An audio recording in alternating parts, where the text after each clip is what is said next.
പ്രിയപ്പെട്ട പ്രേക്ഷകരെ, മലപ്പുറത്ത് മഞ്ചേരി മെഡിക്കൽ കോളേജ് ആശുപത്രിയിൽ വെള്ളമില്ലാതെ പ്രതിസന്ധിയിലായിട്ടുണ്ട് രോഗികൾ. ഇന്ന് നടക്കേണ്ട ശസ്ത്രക്രിയകൾ മുടങ്ങും എന്നാണ് അറിയുന്നത്. MBBS വിദ്യാർത്ഥികൾക്ക് ഇന്ന് ക്ലാസും ഉണ്ടാവില്ല. മോട്ടോർ തകരാറായതാണ് ജലവിതരണം മുടങ്ങാൻ കാരണം. സോണൽ കൃഷ്ണയുണ്ട് മഞ്ചേരി മെഡിക്കൽ കോളേജിൽ നിന്ന്. Zonal, good morning.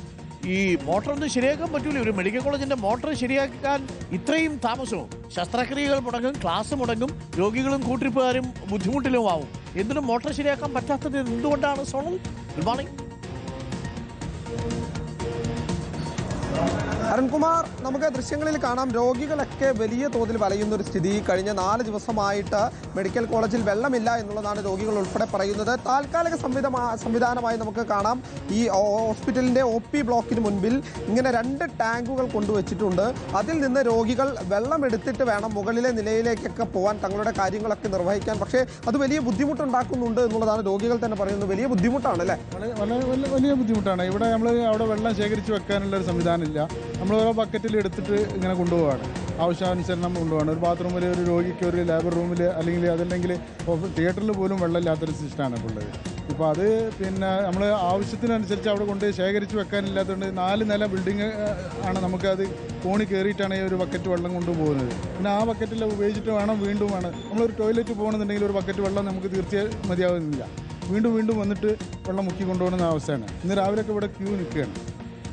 രോഗികളും എല്ലാവരും ബുദ്ധിമുട്ടാണ്. ഇവിടെ ക്യൂ നിന്നിട്ടാണ് എല്ലാവർക്കും മുക്കാൻ പറ്റുന്നില്ല. ഒരു സിസ്റ്റം മാത്രമാണല്ലോ, ഒരു ബക്കറ്റാണ് ഇതിനുള്ള ഇതിൽ. അവർ മുക്കി കഴിഞ്ഞതിന് ശേഷമാണ് നമ്മൾ മുക്കിയെടുക്കുന്നത്. അപ്പോൾ അത് വളരെ പ്രയാസമാണ്. ഇപ്പോൾ സർക്കാർ സത്യത്തിൽ ഇവിടെ നമ്മളെ ഹൈവേൻ്റെ ഭാഗത്തൊക്കെ കോടാനക്കോടി രൂപ മുടക്കിയിട്ടാണ് ഫ്ലക്സുകൾ, വികസന കാര്യങ്ങളൊക്കെ വെച്ചിട്ട് ഫ്ലക്സുകൾ വെച്ചിട്ടുണ്ട്. ആ ഒരു സംവിധാനത്തിലുള്ള ഒരു ജില്ലയുടെ ഒരു പിന്നെ സർക്കാർ മെഡിക്കൽ കോളേജാണത്. അതിൽ ഇത്രയും ഒരു സംവിധാനം വളരെ മോശമാണെന്നാണ് പറയാനുള്ളത്. ഈ ICUവിൽ ഉൾപ്പെടെ വെള്ളം കിട്ടാത്ത സാഹചര്യം ഉണ്ട് അല്ലേ?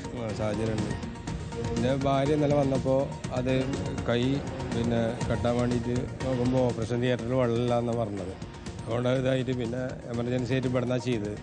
പിന്നെ രാത്രി 11 മണിയായിട്ടാണ് ഇന്നലെ വെള്ളം വന്നത്. അവിടെ നിന്ന് ബക്കറ്റ് ഇവിടുന്ന് കുറേ ടൈം വരെ അങ്ങോട്ടും എന്തോ ഒരു ബക്കറ്റ് വെള്ളം കൊണ്ട് എന്താ ചെയ്യുക? ഒന്നും ചെയ്യാനൊരു നിവൃത്തിയില്ലല്ലോ. അപ്പോൾ അതിപ്പോഴും വെള്ളം കഴിഞ്ഞിട്ടുണ്ട്. ഇപ്പം എന്നെ വിളിക്കുന്നുണ്ട്. അപ്പോൾ ഇതാണ് ഇപ്പോൾ ഇവിടുത്തെ അവസ്ഥ. അത് തന്നെയാണ് വലിയ ബുദ്ധിമുട്ടാണ് രോഗികളെ സംബന്ധിച്ച്. എത്രയും പെട്ടെന്ന് എന്തെങ്കിലും നടപടി സ്വീകരിക്കണം എന്നുള്ളതാണ് അതിൽ പ്രധാന കാരണമായി പറയുന്നത്.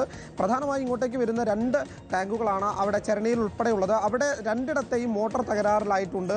അതുകൊണ്ടാണ് വെള്ളം മുടങ്ങിയത് എന്നുള്ളതാണ് ആശുപത്രി അധികൃതരൊക്കെ പറയുന്നത്. ഉച്ചയോട് കൂടി ഇത് പരിഹരിക്കാൻ കഴിയുമെന്നും അവർ പറയുന്നുണ്ട്. എന്തായാലും രോഗികളെ സംബന്ധിച്ച് വലിയ ബുദ്ധിമുട്ടാണ്, വലിയ പ്രതിസന്ധി നേരിടുന്ന സാഹചര്യമുണ്ട്. എത്രയും പെട്ടെന്ന് ഇതിലൊരു പരിഹാരം കാണണം എന്നുള്ളത് തന്നെയാണ് രോഗികളും ആവശ്യപ്പെടുന്നത്. അരുൺ, ഓക്കെ. ഇപ്പോൾ സോണൽ കൃഷ്ണയാണ് വിവരങ്ങൾ നൽകിയത് മഞ്ചേരി മെഡിക്കൽ കോളേജിൽ നിന്ന്. എന്താണ് പ്രിൻസിപ്പൽ? അവിടെ ഒരു മോട്ടോർ കേടായാൽ ആ മോട്ടോർ ഒന്ന് അതിവേഗം അവിടെ റിപ്പയർ ചെയ്യാനുള്ള സംവിധാനം ഉണ്ടാവേണ്ടേ? മോട്ടോർ കേടായതുകൊണ്ട് ശസ്ത്രക്രിയകൾ മുടങ്ങുക, ICUവിലടക്കം ബുദ്ധിമുട്ട് നേരിടുക, കുട്ടികൾക്ക് MBBSലെ പഠിക്കുന്ന കുട്ടികൾക്ക് ക്ലാസ് ഉണ്ടാവാതിരിക്കുക, കൂട്ടിരിപ്പുകാർക്കും രോഗികൾക്കും ബുദ്ധിമുട്ടുണ്ടാവുക. ഒരു മോട്ടോർ കേടായതാണേ, ഒന്ന് ആലോചിച്ച് നോക്കൂ. ഇതാണ് സിസ്റ്റം തകരാറിലാണ് എന്ന് പറയുന്നതിൻ്റെ കാര്യം. ഇതൊക്കെ ഒരു തീരുമാനമെടുത്ത് വളരെ പെട്ടെന്ന് ഇംപ്ലിമെൻറ്റ്. ഇതൊക്കെ പ്രയോറിറ്റി മേഖലയല്ലേ സാർ?